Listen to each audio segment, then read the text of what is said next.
Hey, hello, good morning, good evening, good afternoon, whenever you're joining me. Thank you for being here. My name is Carla, and I am here to talk about crystals and crystal energy. And one of the things that I want to do this year, I have set a goal to reread my crystal books. There are a lot of reference books out there. I have six that I'm going to go through, but I'm also looking for recommendations. What books do you like? What have you found to be helpful? So let's dive in. I'm going to start with my number one favorite because I think if you can only afford one book about crystals, this is the one I would recommend. And I use it all the time.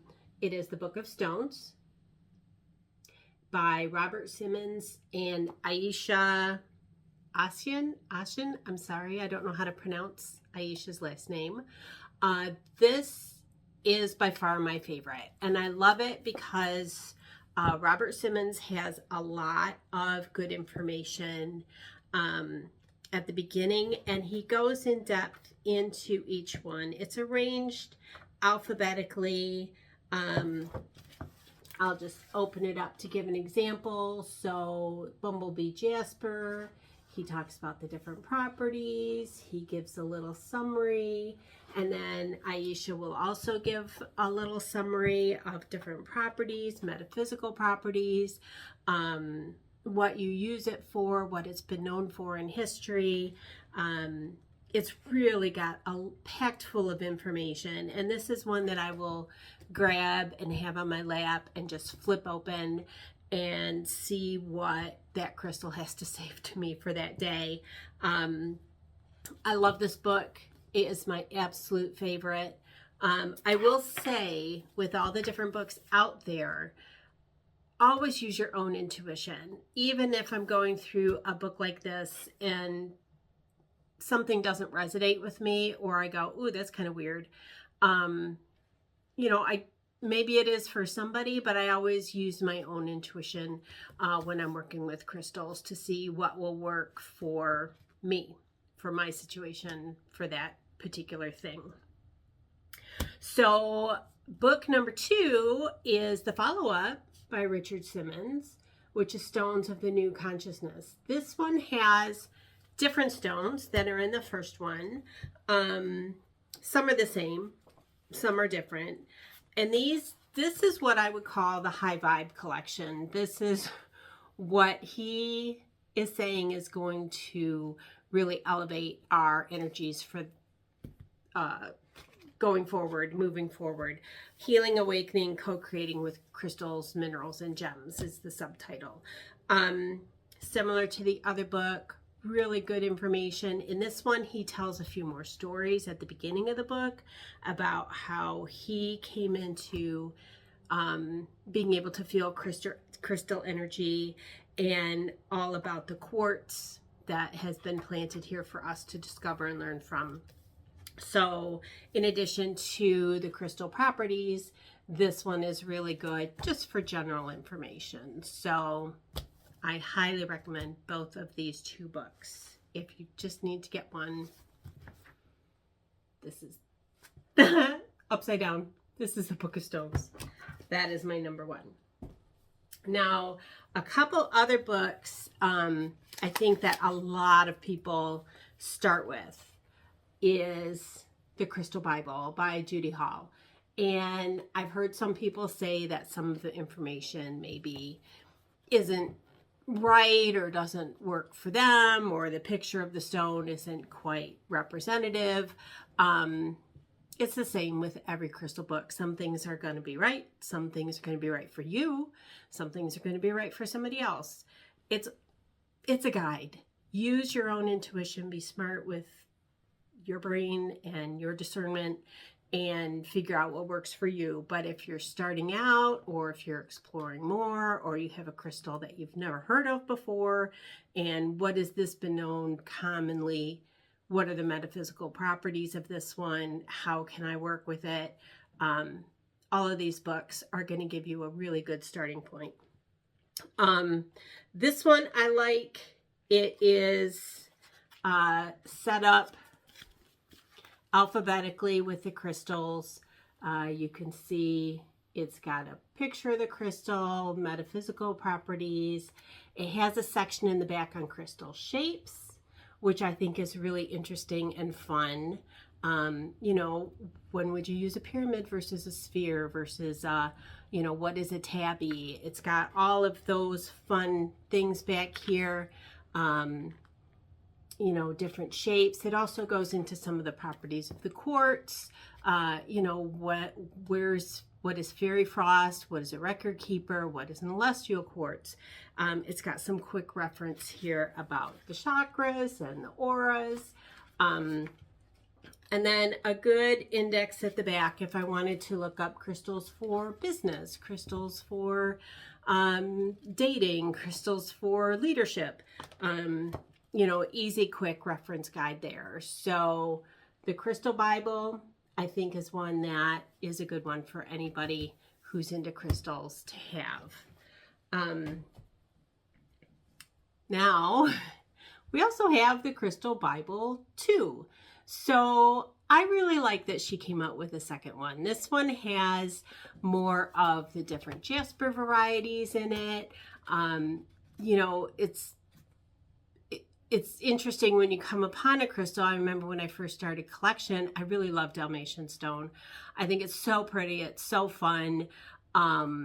It's very playful to me, and I can't find that in the crystal reference book. So I end up online, and you know, online is a crapshoot. Is it right? Is it not right? Is it AI? Who knows? So that's when you go back to your own intuition. What feelings do I get from this? So this one has a little bit more of those different varieties of varieties, easy for me to say, right? Of agate, jasper. It's got red feldspar in it. Some of the more uncommon ones. So, and this one is a little bit, it has quick reference in the back. This one also goes into like the crystal medicine wheel and more of crystal healing and different reference things that are different than in her book 1. So Crystal Bible book 2 is a great follow-up to the first one, and I like them both. Now I have another book that I was looking just for another book and picked one on Amazon and selected it, and I'm just going to say it is so cool. This is just called Crystals, and it is by Jenny Harding. And what I love about this book is it is a beautiful book. The pictures are all, you can see it's got the dark with the light. They're all organized by color. It really talks about the crystals and the color rays and what those correspond to, where the others are mostly alphabetical. This is by color. So if you're trying to identify, I have something that's kind of reddish orange. I'm not sure what it is. I can go in here and look by the color and look at a few different samples and see, is this the one I have? Is this not the one I have? And it helps you narrow it down a little bit. This one I just love. I just think it's so pretty. It's so pretty. And a lot of us who love our crystals, I can just sit and stare at them and go, oh, they're so pretty. They're so pretty. I love them. And this one really kind of plucks that string for me. It's a beautiful book. And it's got the metaphysical properties, which, you know, we're all looking for. So yeah, if you're picking up one, this wouldn't be my first go-to book for the metaphysical properties. I think Robert Simmons goes into a lot more detail on the history of how they arrived at those properties. But this is a beautiful one just to have and pet and and just, you know, read and get your crystal joy fix in for the day. And then the last book that I want to talk about that I really, really like. I do have another book that I originally had, and I want to say it was Crystals for Beginners just a real, when I first got into crystals, you know, somebody's like, do you work with crystals? I was like, no. And they're like, get this book. And it was, I think, Crystals for Beginners. And it was a really good introduction, which I believe I've passed along to my sister, or it's gone on to a new home, because it's a really good starting point. So I don't have that book anymore, but I do recommend it.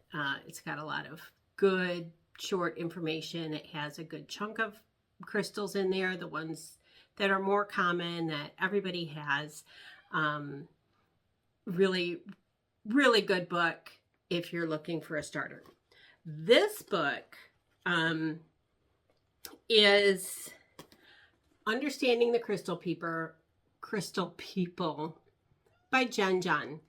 And Jen is super interesting. She goes and hunts her own crystals down in Arkansas, and she sells them on her website. And she is all about quartz.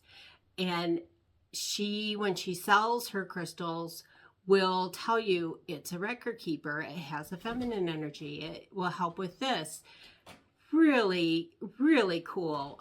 Jen, look her up. But Understanding the Crystal People comes from a totally different point of view, where she is connected to the crystal spirit and talks to the spirit of the crystal. So this one is a little more on the woo-woo side, which I love.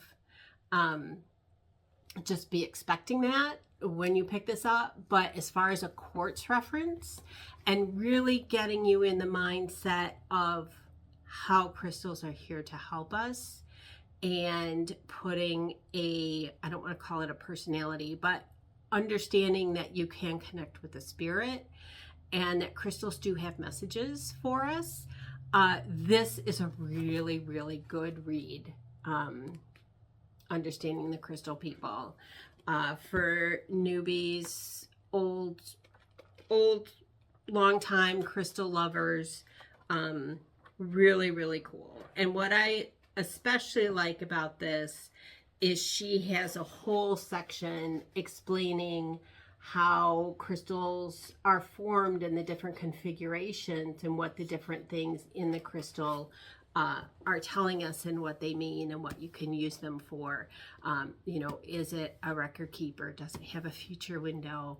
All those cool woo-woo metaphysical things that some of us who are into the energy really, really like. So this is my wrap up of my favorite books. One of my goals for this year is to actually sit and reread all of my crystal books, which you know, is fun, because I like to pick up and see, oh, I don't have a blue quartz. How would I find that? What would I use that for? And I actually get ideas for things that I want to look for when I'm out crystal shopping. And I have some stories about that will come in a future video. So, crystal books, what do you love? Send me some recommendations. Let me know. Comment down below and let me know, because I am on the hunt for new ones for this year. Okay, so the other thing I wanted to do in this video is a crystal message. I have been, you know, you go through phases where you pick up a crystal and you work with it for a lot, or you keep it in your pocket. I have this little Labradorite guy, and I'm going to see if I can catch some of the sparkle in my light here. It's cloudy here in Michigan today, but super, super love this little, oh, there's the flash, this Labradorite. And is actually small enough to keep in my jeans pocket. I will hold it when I sleep. I will meditate with it. And this morning when I was meditating, I said, do you have a message that I can share for everybody today? And so my crystal message for today, I wrote it down. Oh my goodness. When I think of Labradorite, I think of magic and protection. Those are my words for Labradorite. And so Labradorite wanted to say today, you don't need magic. You are magic. You have the power to create. So create your most beautiful life. So thank you for joining me, and we'll catch you next time. Love to you all. Bye.